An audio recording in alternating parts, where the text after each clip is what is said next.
Hello বন্ধুরা, আমার চ্যানেলে আপনাদের সবাইকে স্বাগত। তো খুব ট্রেন্ডিং একটা রেসিপি, রসুনের চাটনি। জিভে জল আসবেই আসবে, তাই শেষ পর্যন্ত ভিডিওটি স্কিপ না করে দেখতে থাকুন স্টেপ বাই স্টেপ।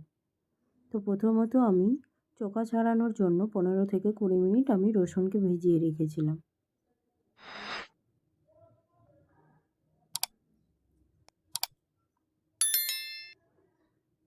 এরপর আমি চোকাগুলোকে এভাবে আস্তে আস্তে করে ছাড়িয়ে নিলাম।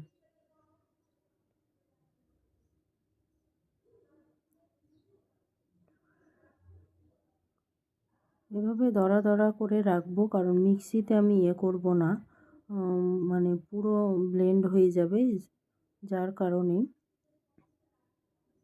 যেন এইভাবে থাকে দড়া দড়া হয়ে। যে পুরো হয়ে গেছে,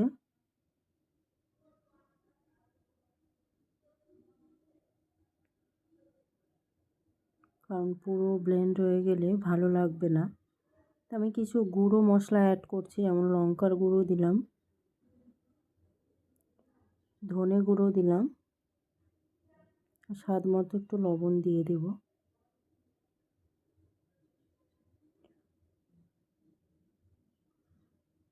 কালারের জন্য রেড চিলি পাউডার দিতে পারেন। দিয়ে দিলাম একটু হলুদ গুঁড়ো,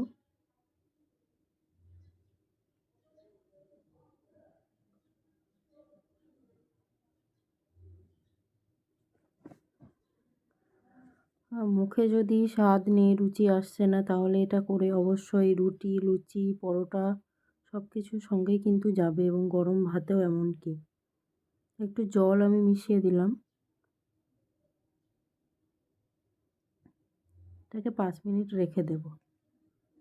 এরপর আমি চলে গেলাম, ফ্রাই প্যান চাপিয়ে দিয়েছি। একটু বেশ সর্ষের তেল দিলাম অনেকটা। অনেকটা দিলেই কি, যে 20-30 দিন সংরক্ষণ করে কিন্তু এটা রাখাও যাবে। কম তেল দিলে কিন্তু হবে না, নষ্ট হয়ে যাবে। দিয়ে দিলাম আমি জিরে, গোটা জিরে, ও আমি একটু সর্ষে দিয়ে দিলাম, কালো সর্ষে।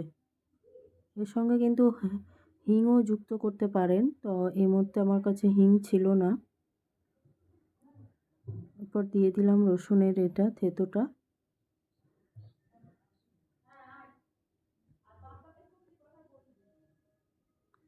এভাবে কিছুক্ষণ 5-7 মিনিট আমি কুক করব, সম্পূর্ণ কিন্তু গ্যাসটা লো ফ্লেম করে। যে কালার চেঞ্জ হয়ে এসছে, বুঝতেই পারছেন।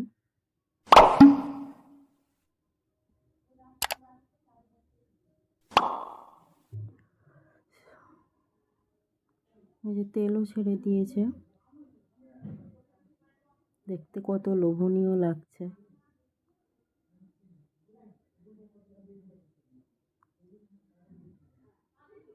খেতে সত্যি সুন্দর হয়েছিল।